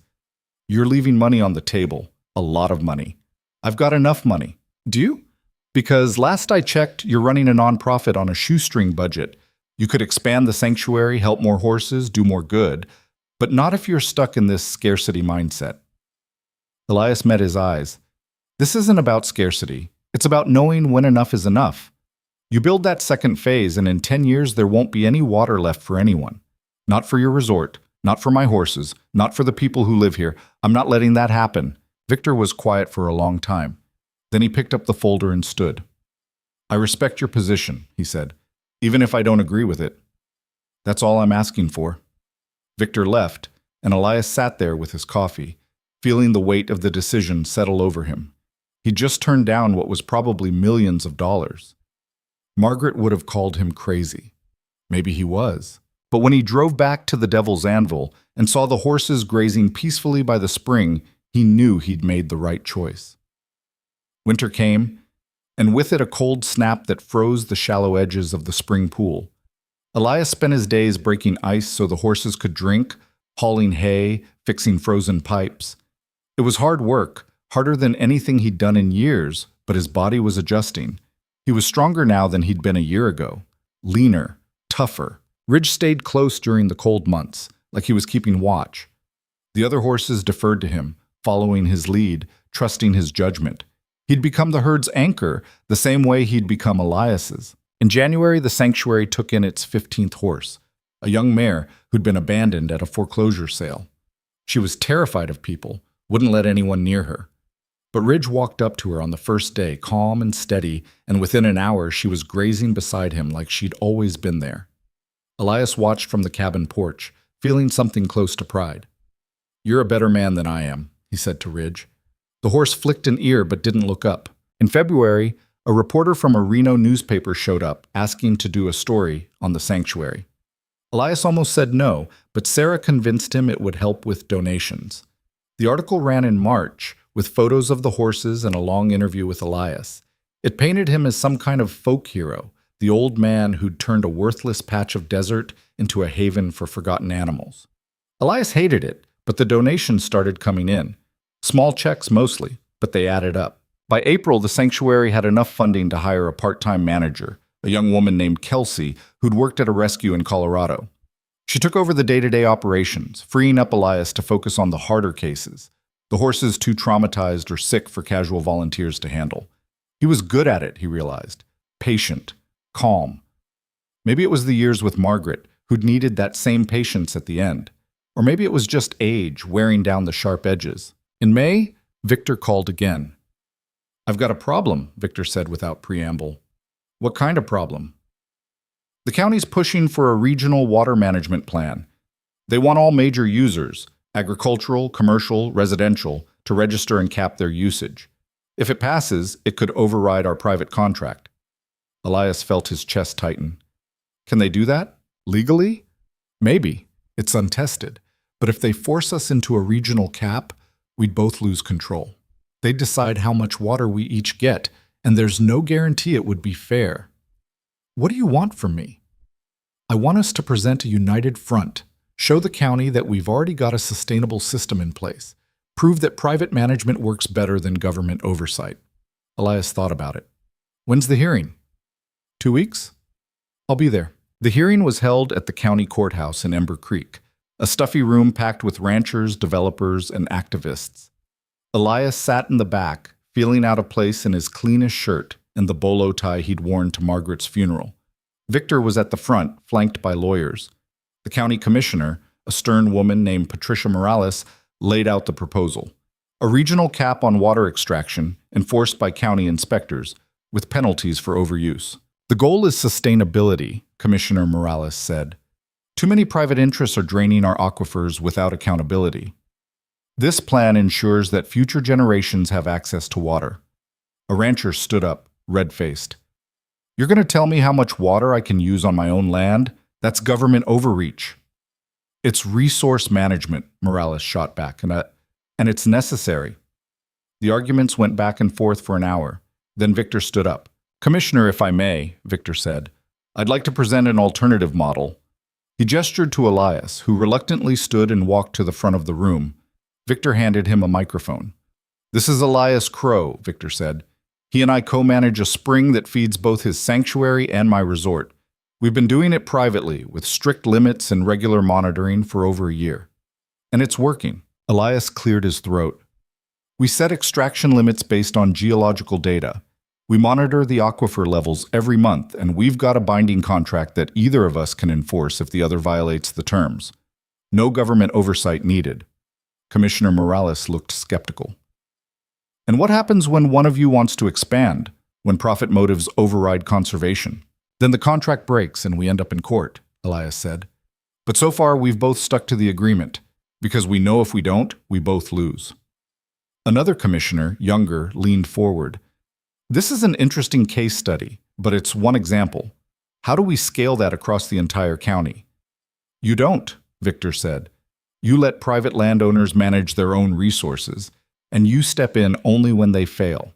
Innocent until proven guilty, not the other way around."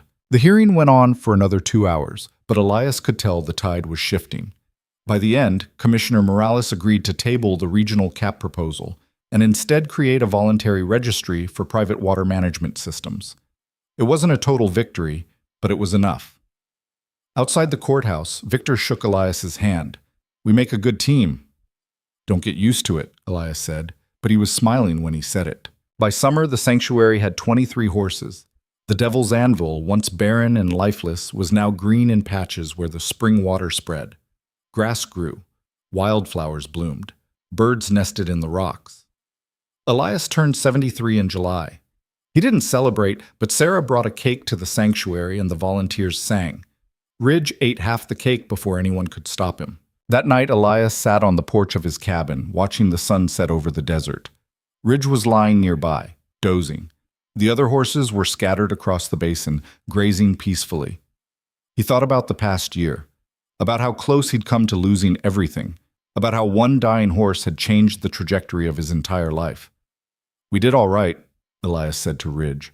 The horse opened one eye, looked at him, then went back to sleep. Elias leaned back in his chair and closed his eyes, listening to the sound of water flowing through the desert night. The call came on a Tuesday morning in late September, 2 years after the spring had first erupted. Elias was out checking the fence line when his phone rang, the same ancient flip model that barely held a charge. He almost didn't answer. "Elias, it's Catherine Ruiz." The lawyer. Elias felt his stomach drop. "What's wrong?" "Nothing's wrong. Actually, I have news. Good news, I think. Victor Hale is selling the resort." Elias stopped walking. "He's what?" "Selling. The whole operation. He's got a buyer lined up, a hospitality group out of Denver. They're offering $80 million. Why?" "Health reasons, apparently. His doctor found something during a routine checkup. He's not dying, but he's not young either. Wants to retire while he can still enjoy it." Elias sat down on a rock, trying to process. "What does that mean for the water contract?" "That's why I'm calling. The contract transfers with the sale. Whoever buys the resort becomes your new partner, and they might have very different ideas about how to manage things." "Can they change the terms?" "Not without your approval. The contract's ironclad on that. But they can make your life difficult if they want to. Push boundaries, lawyer up, find loopholes." Elias closed his eyes. "When's the sale go through?" 60 days? Maybe less." He thanked her and hung up. Ridge was grazing nearby, and Elias walked over, resting a hand on the horse's neck. "Just when things were settling down," he said. Ridge kept eating. Victor called that evening, his voice strained in a way Elias had never heard before. "I assume Catherine told you," Victor said. "Yeah. I want you to know, I fought to keep you in the loop. The buyers wanted to renegotiate the water contract as part of the purchase, and I told them it wasn't negotiable. You're locked in, same terms, no changes. I appreciate that. But Elias, these people are corporate. They don't think like you and me. They'll honor the contract because they have to, but they'll also squeeze every advantage they can find. Watch your back." "I always do." There was a pause. Then Victor said, "For what it's worth, working with you wasn't what I expected. I thought you'd be a pain in the ass." "I was." Victor laughed, short and rough. "Yeah, you were. But you were also honest. That's rare in my world." "Good luck with whatever comes next," Elias said. "You too." The sale closed in November. The new owners, a company called Summit Hospitality Partners, sent a representative to meet with Elias 2 weeks later.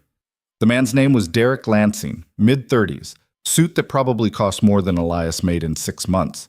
He showed up in a rented Lexus and looked around the sanctuary like he'd landed on Mars. "Mr. Crow," Derek said, extending a hand. "Thanks for meeting with me." Elias shook it. "Not like I had much choice." Derek smiled, but it didn't reach his eyes. "I wanted to introduce myself and assure you that Summit intends to honor all existing agreements. Your partnership with the resort will continue exactly as it has been." "Good to hear." "That said, we are exploring opportunities to optimize water usage. Nothing that would violate the contract, of course. Just looking for efficiencies." Elias crossed his arms. "What kind of efficiencies?" "Well, for example, the current extraction rate is capped at 12,000 gallons per day. But according to our hydrologist, the aquifer could sustainably support 15,000. That's 3,000 gallons we're leaving on the table. The cap's there for a reason, to protect the long-term health of the water source." "I understand. But if the science says we can safely increase it, why not? You'd get a proportional increase in revenue. Win-win. Because science isn't always right, and when you're dealing with an aquifer in the desert, you don't gamble." Derek's smile thinned. "I respect your caution. Let's table that discussion for now. I'm sure we'll find common ground as we get to know each other." He left shortly after, and Elias stood there watching the Lexus disappear down the dirt road. "This is going to be a problem," he said to Ridge. The horse snorted in agreement. Over the next few months, Derek made regular visits, always polite, always professional, always pushing. He wanted to renegotiate the extraction cap. He wanted to add meters to the spring to track usage in real time. He wanted to bring in his own hydrologist to reassess the aquifer. Elias said no to everything. By March, the requests had turned into demands. Derek showed up with a lawyer, a sharp-eyed woman who laid out a proposal that would increase the cap by 20% in exchange for upgrading the pumping infrastructure at Summit's expense. "This is a generous offer, Mr. Crow," the lawyer said. "You'd be getting state-of-the-art equipment and a revenue bump, all at no cost to you. And you'd be pulling more water than the aquifer can handle long-term," Elias countered. "Our data says otherwise." "Your data's wrong," the lawyer bristled. "Mr. Crow, with all due respect, you're not a hydrologist. You're basing your position on gut feeling, not science. I'm basing it on 2 years of watching that spring every single day. I know how it flows, how it responds to heat, how the levels drop in summer and rise in winter. Your data's looking at averages. I'm looking at reality." Derek leaned forward. "Elias, we're trying to work with you here, but if you keep stonewalling, we'll have to explore other options." "Like what?" "Like legal recourse. The contract gives you veto power over extraction rates, but it also requires you to act in good faith. If we can prove you're being unreasonable, then take me to court," Elias interrupted. "I've been there before. I'll go again." The meeting ended badly. Derek and his lawyer left, and Elias knew it wasn't over. He called Catherine that night. "They're going to sue me, aren't they?" Elias said. "Probably, but they'll have a hard time proving bad faith. You've got 2 years of sustainable management on your side. That's not nothing." "What if they win? Then a judge could override your veto and set the extraction rate themselves. But that's a long shot. More likely, they'll try to make you miserable until you cave." "I don't cave," Catherine laughed. "Yeah, I've noticed. The lawsuit was filed in April. Summit Hospitality Partners versus Elias Crow, alleging breach of contract and requesting judicial intervention to set a new extraction cap. The legal fees started piling up immediately. Catherine worked on contingency, but there were still costs: court filings, expert witnesses, depositions. Elias used his savings to cover it, watching the account he'd built over 2 years drain away month by month. Sarah offered to help, and the sanctuary started a fundraising campaign. Donations came in, small checks from people who'd read about the case in the local paper, larger ones from environmental groups who saw it as a David versus Goliath fight. It helped, but it wasn't enough. By June, Elias was broke again. The hearing was scheduled for August, and Catherine estimated they needed another $20,000 to make it through trial. "I don't have it," Elias told her. "Then we need to settle." "I'm not settling." "Elias, you can't win a trial you can't afford to fight." "I'll figure something out." He sat on the porch that night, staring at the spring. Ridge was lying nearby, and the other horses were scattered across the basin. 29 of them now, all rescues, all depending on this water.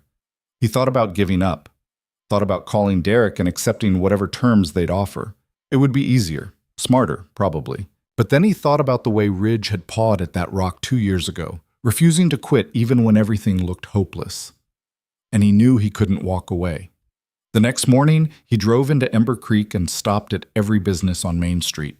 The diner, the hardware store, the bar, even Dale Hutchins' feed shop. He told them what was happening, what was at stake, and asked for help. Most said no. A few said maybe. Dale surprised him. "How much you need?" Dale asked. $20,000. "Maybe more." Dale whistled. "That's a lot of money, Elias." "I know. I'm not asking for charity. I'll pay it back. Every cent." Dale looked at him for a long time. Then he pulled out a checkbook and wrote a check for $5,000. "Consider it an investment," Dale said. "You lose that spring, this whole town loses. The resort brought jobs, sure, but it also brought water pressure. Literally. If Summit drains that aquifer dry, we're all going to feel it." Elias took the check, hands shaking. "I don't know what to say." "Don't say anything. Just win." Other checks followed. Small ones, mostly. 100 here, 50 there. The owner of the diner contributed 200. The bartender gave 50. Even Roy chipped in 1,000, claiming he had it lying around from a side job. By the end of the week, Elias had 12,000. It wasn't enough, but it was something. The fundraising campaign hit social media, and suddenly people from outside Ember Creek were paying attention. A wildlife advocacy group in California donated 10,000. An environmental blogger with a big following wrote a piece about the case, and donations spiked. By mid-July, Elias had enough to make it to trial. The hearing started on a Tuesday in August, held in the county courthouse.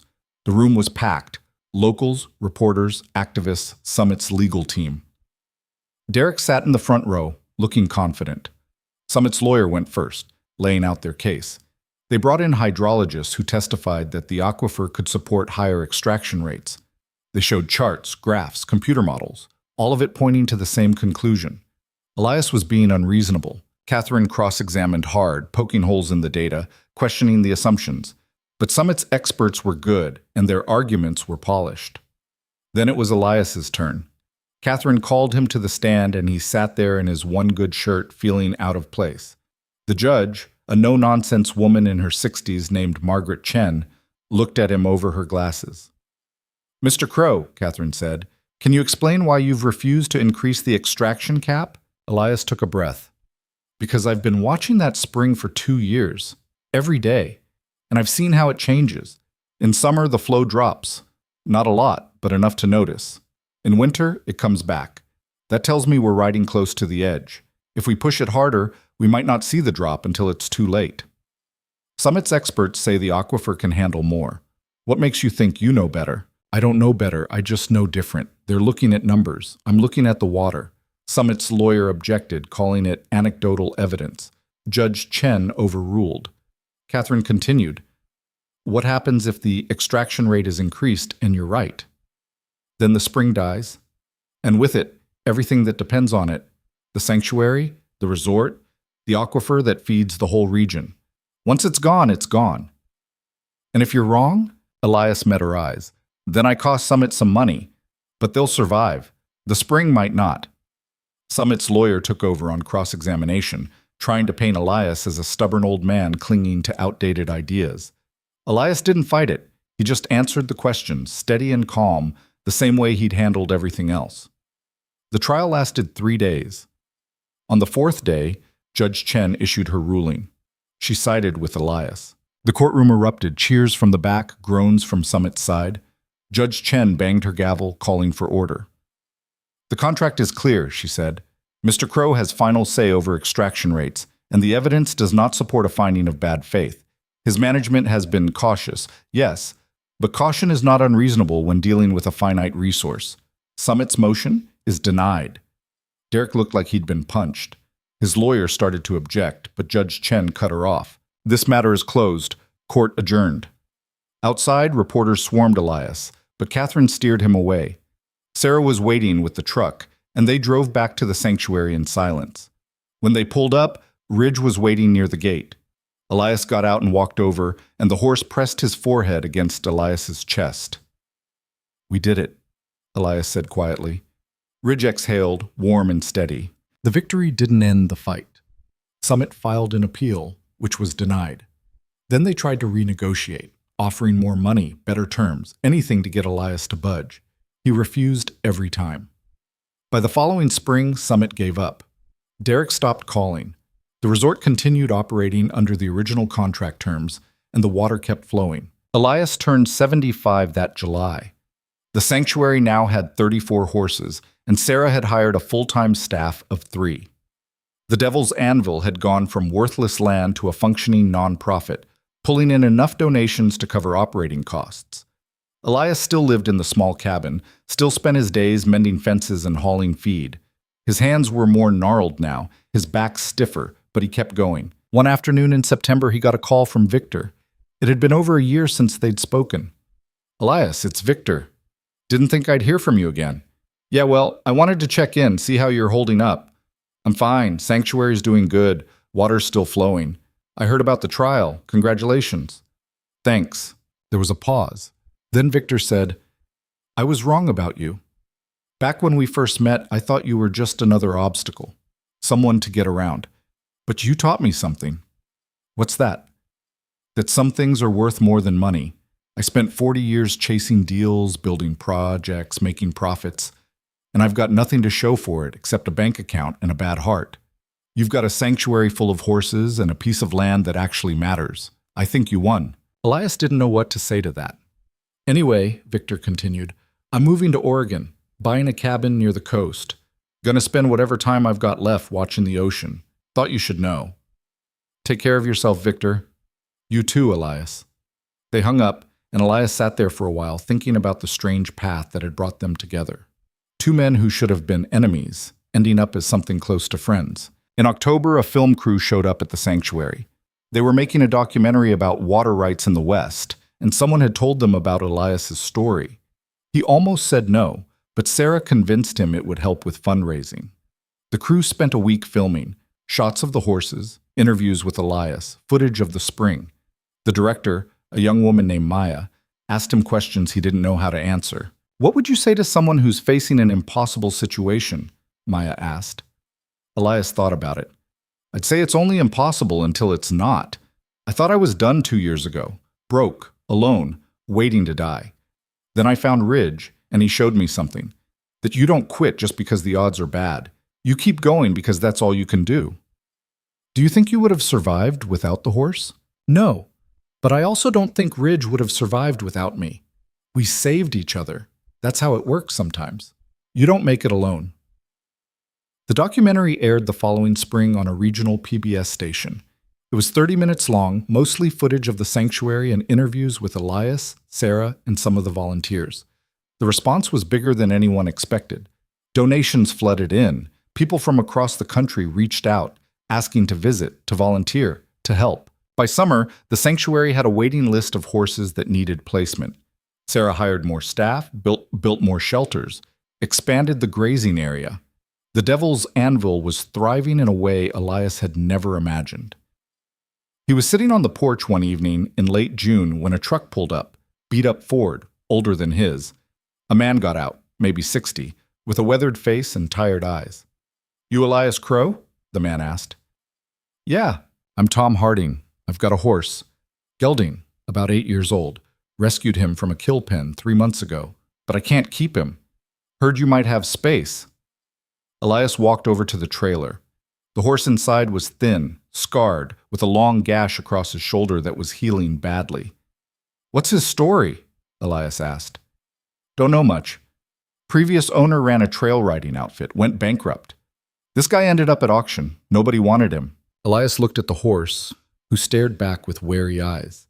He saw himself in that look. Saw Ridge 2 years ago, dying in the dirt, waiting for someone to care. "All right," Elias said. "Let's get him unloaded." Tom helped him settle the gelding into a pen, and Ridge came over to inspect the new arrival. The two horses touched noses, and the gelding relaxed slightly. "He'll be all right here," Tom said. "They all are," Elias replied. By the time Elias turned 76, the sanctuary had 52 horses. It was more than he'd ever planned for, more than he could manage alone. But he wasn't alone. Sarah ran the operations. Kelsey handled the day-to-day care. Volunteers came and went, drawn by the story, the mission, the horses. Elias spent most of his time with the hard cases, the horses too broken or too scared for anyone else to handle. He had a patience for it now, a calmness he hadn't possessed when he was younger. Age had sanded down the rough edges, left him with something quieter. Ridge was slowing down too. He still moved well, still led the herd, but there was a stiffness in his gait that hadn't been there before. Elias knew what it meant. They were both running out of time. One morning in early autumn, Elias woke to find Ridge lying near the spring, breathing hard. He rushed over, dropping to his knees beside the horse. "Hey," Elias said, running a hand down Ridge's neck. "What's going on?" Ridge's eyes were clear, focused on Elias. There was no panic, no fear, just a quiet awareness. Elias called the vet, a woman named Dr. Martinez who'd been volunteering at the sanctuary for over a year. She arrived within the hour, examined Ridge, and pulled Elias aside. "It's colic," she said. "Severe. I can try surgery, but at his age, the odds aren't good. And even if he survives, the recovery's brutal." "What's the alternative?" Dr. Martinez didn't answer right away. Then she said, "We make him comfortable. Let him go on his own terms." Elias looked at Ridge, who was watching them from where he lay. "How long?" "Could be hours, could be a day. There's no way to know." Elias nodded. "Do what you can to keep him comfortable, but no surgery. He's earned the right to choose." Dr. Martinez gave Ridge a sedative to ease the pain, and Elias sat down beside the horse. Sarah came by, and Kelsey, and some of the volunteers. They all said their goodbyes, quiet and tearful. When they left, it was just Elias and Ridge alone by the spring. You remember when I found you? Elias said, his voice rough. You were dying. I didn't think you'd make it through the night. But you did. You fought. And you taught me how to fight, too. Ridge's breathing was slower now, labored but steady. I don't know if there's anything after this, Elias continued. Margaret used to talk about it, about seeing people again on the other side. I never believed her. But if she's right, and you see her, tell her I'm doing okay. Tell her I didn't give up. Ridge's eye rolled toward him, and for a moment, Elias saw the same fierce determination that had carried them through those first impossible weeks. Thank you, Elias whispered, for everything. Ridge took one more breath, deep and slow. Then he let it out. And he was gone. Elias sat there for a long time, one hand resting on Ridge's neck, feeling the warmth fade. The other horses had gathered at a distance, watching in silence, like they understood. When the sun started to set, Elias finally stood. His legs were stiff, his back screaming, but he didn't care. Sarah helped him bury Ridge the next day, near the spring where the horse had first found the water. They dug the grave by hand, Elias insisting on doing most of the work despite his age. When it was done, they laid Ridge to rest and covered him with earth. Elias stood over the grave for a long time, hat in his hands. Rest easy, he said. The sanctuary continued without Ridge, but it felt different, quieter. The other horses adjusted, a young mare named Willow stepping into the leadership role. But Elias felt the absence like a missing limb. He kept working, kept showing up every day, but the fire had dimmed. He was tired in a way sleep couldn't fix. Sarah noticed. You need to take a break, she said one afternoon. I'm fine. You're not. You've been running on empty for months. Let Kelsey and me handle things for a while. Go somewhere. Rest. I don't need rest. I need to be here. Elias, Sarah's voice was firm. You've given everything to this place, but you're no good to anyone if you burn out. Take a week. Go to the coast. Visit a friend. Do something that's not this. Elias looked at her, saw the genuine concern in her eyes, and realized she was right. He took a week off in November, his first real break in 3 years.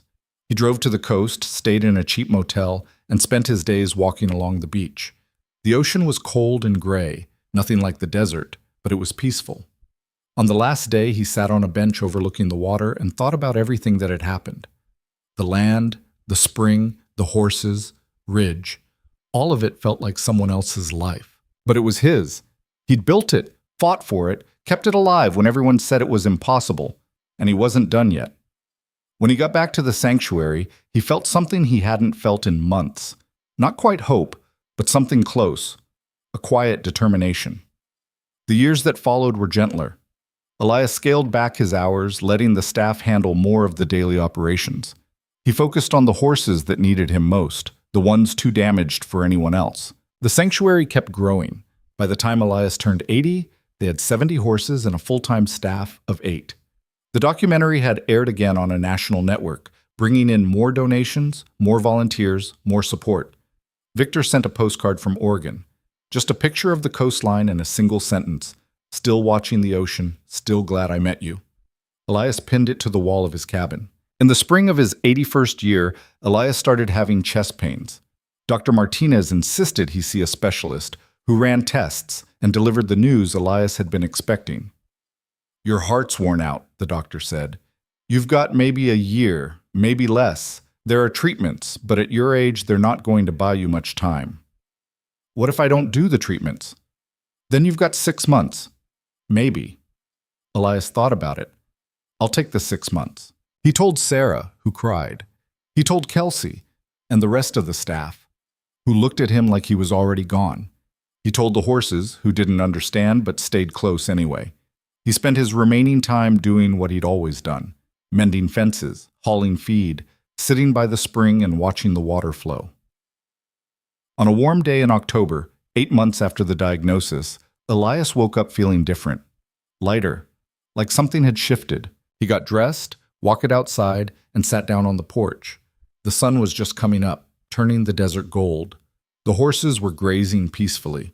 The spring was flowing, steady and strong.